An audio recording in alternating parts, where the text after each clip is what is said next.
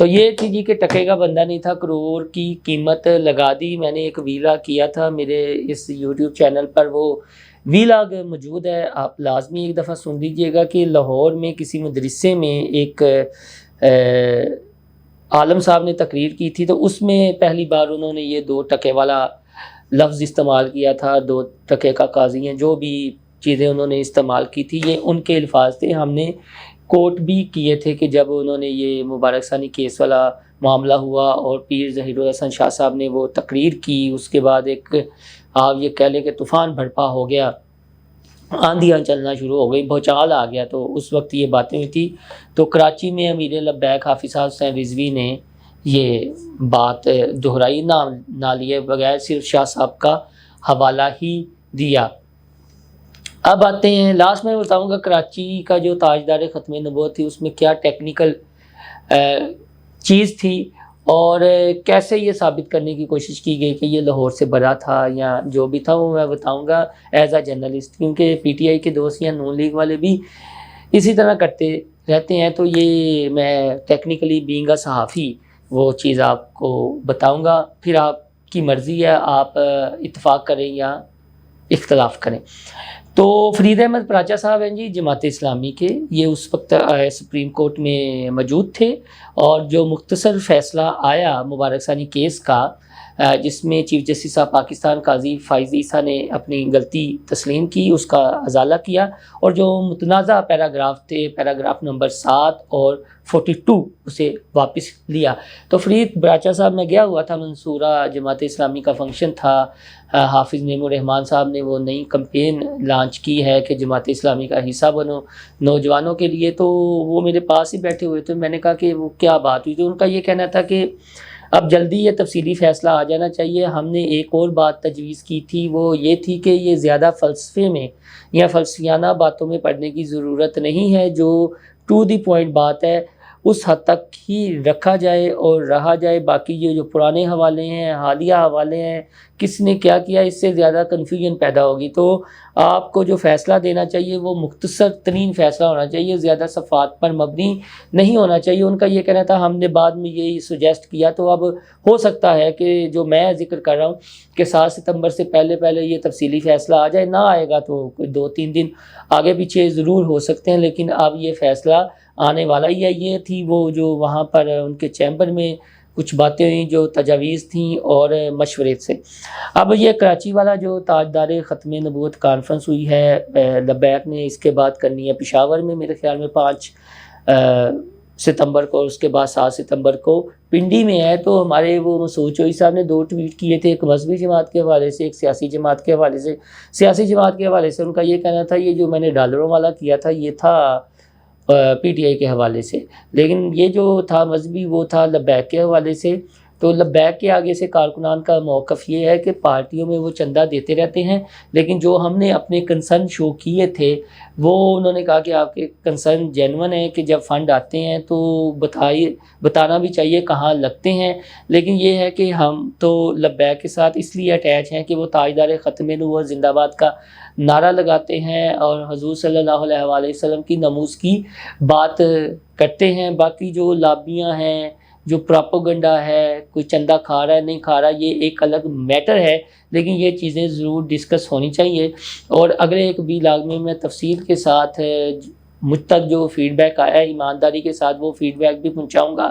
کہ کیوں نہیں بات کرے حافظ سعد حسین رضوی، عوامی جو مسائل ہیں ان پر کس چیز نے ان کو روکا ہوا ہے. یہ میں اگلے بھی لاگ میں انشاءاللہ تعالی ڈسکس کروں گا، چونکہ ابھی یہ اس کا دورانیہ بھی طویل ہو جانا ہے. تو یہ جو کراچی والا تھا نا، اگر آپ اس تاجدار ختم نبوت کی کانفرنس کو دیکھیں، یعنی جناب کراچی میں یہ جو،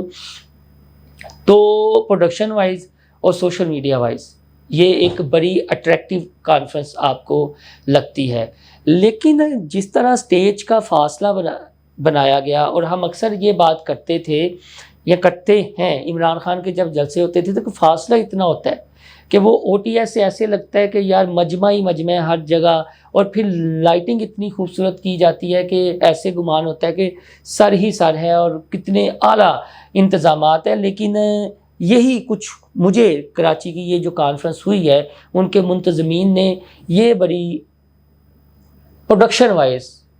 یا سوشل میڈیا کو اٹریکٹ کرنے کے لیے تو انہوں نے بھرپور انتظامات کیے تھے، لیکن جس طرح کا بھرپور مجمع ہونا چاہیے وہ نہیں۔ اور ایک اور ٹیکنیکل چیز انہوں نے یہ کی جی کہ وہ جو OTS والی میں بات کر رہا ہوں یا ڈرون کی جو فوٹیجز وغیرہ آئی تھی وہ سارے اسی تناظر میں تھی۔ ہو سکتا ہے کہ جن کو یہ ٹھیکہ دیا گیا ہو وہ وہی ہوں جو ماضی میں عمران خان کے جلسوں کے لیے انتظامات کرتے رہے ہیں، کیونکہ وہ بھی تو یہاں پر جلسے کرتے رہے ہیں اور MKM بھی جلسے کرتی رہی ہے۔ نون لیگ میں بھی ہم نے یہ دیکھا کہ اتنا فاصلہ رکھا جاتا ہے، وہ اس لیے رکھا جاتا ہے کہ جب آپ کو یہ کچھ شک ہو یا امید نہ ہو کہ اتنے زیادہ کارکنان یا لوگ آئیں گے اور یہ پنڈال بھر جائے گا، تو پھر اس طرح کے فاصلے یا اس طرح کی ٹیکنیکل چیزوں کا خیال رکھا جاتا ہے تاکہ کم لوگوں کو زیادہ دکھائے۔ یہ میری اپنی اوپینین ہے ایز اے جرنلسٹ، جو میں نے دیکھا ہے۔ میرے تک جو فوٹیجز آئی ہیں، ایمانداری کی بات یہ ہے کہ وہ کچھ ایسی ہی تھیں اور ایک ایسا ہی وہ تاثر دے رہی تھیں۔ باقی آپ خود ان چیزوں کو دیکھ لیجئے گا، اور اگر آپ کے کوئی جاننے والے ہیں تو ان سے پوچھ لیجئے گا کہ یہ جب فاصلہ زیادہ رکھا جاتا ہے سٹیج کا اور جو سامنے مجمع ہے تو اس کا مقصد کیا ہوتا ہے، اور جو OTS شاٹ بنائے جاتے ہیں یا ڈرون کے شاٹ بنائے جاتے ہیں یا راتوں کو کسی بھی پنڈال میں خصوصی لائٹ کا استعمال کیا جاتا ہے تو اس کے پیچھے کیا وجہ ہو سکتی ہے۔ تو آپ کو یہ جو میں نے گلتھی ہے نا یہ سلجھ جائے گی، یعنی اور آپ کو میری بات حقیقت کے قریب ترین لگے گی۔ بہرحال یہ جو پشاور میں ہونا ہے یا یہاں پر جو ہونا ہے راولپنڈی میں، جس کے لیے چندہ بھی اکٹھا کیا جا رہا ہے اور ایک باتیں کی جا رہی ہیں، دیکھیں اگر کوئی صحافی ہو کرتا ہے تو خبر کی بنیاد پر تھوڑا سا ان کو، میں کیا لفظ استعمال کروں کہ برداشت کر لیا کریں، دوسرے لفظوں میں یہی ہے،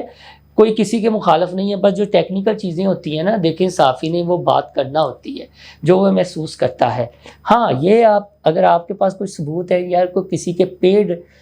طریقے سے کرتا ہے تو وہ بھی سامنے لانے چاہیے۔ جس طرح میں پچھلے دنوں ہائی کورٹ میں گیا تو عالیہ حمزہ کی پریس کانفرنس میں نے جنرل فیض اور علیمہ خان صاحبہ کے تناظر میں سوال کر لیا، جو میری اپنی ذاتی آبزرویشن تھی، تو پاس کھڑے ایک وکیل نے کہا کہ یہ یقیناً پیڈ سوال ہے تو بندہ جائے تو جائے کدھر۔ فی الحال اتنا ہی، اپنے فیڈ بیک سے ضرور ہمیں آگاہ کیجیے گا، اور کوئی سجیشنز ہیں تو وہ بھی دیجیے گا۔ آپ سے درخواست ہے کہ ایک تو وہ لازمی دیکھیے گا وہ جو تھی کہ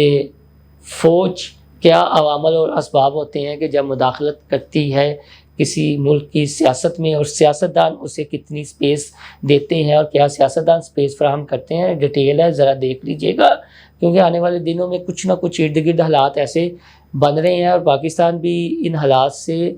یہ جو حالات ہیں نا یہ پاکستان پر بھی اثر انداز ہوں گے۔ اس لیے میں کہہ رہا ہوں کہ کل کو کوئی آپ پراپوگنڈا کرے تو بہتر ہے آپ پہلے ہی کچھ فیکٹس پر مبنی چیزیں دیکھ لیں، کیونکہ سوشل میڈیا کا دور ہے، اور میرے خیال میں 1-2 دن تک ہو جانی ہے وہ ڈاکومنٹری جو اکتوبر نومبر والا میں نے ذکر کیا تھا۔ انہونیوں کے مہینے ہیں تو شروعات میں نے کی ہوئی ہے، وہ جو پہلا آغاز کیا ہے وہ علامہ خادم حسین رضوی کی بایوگرافی سے کیا ہے، اور یقیناً آپ کو دیکھ کر